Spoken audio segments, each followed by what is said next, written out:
How to fix you cannot use this feature right now on Facebook login. If you're facing this error that says you cannot use this feature right now when you try to log in, then simply follow these simple steps.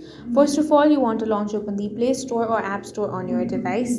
Now go ahead and search Facebook over here. Once you select that, you want to tap on the update option if there is an update available. Make sure that you have updated Facebook to the latest version. If it says open instead of update, it means that your app is already updated. Now the next thing you want to do is launch open your settings.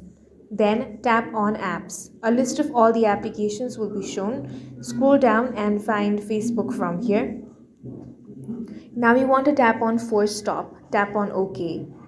Then you want to tap on the storage option. Now tap on clear cache.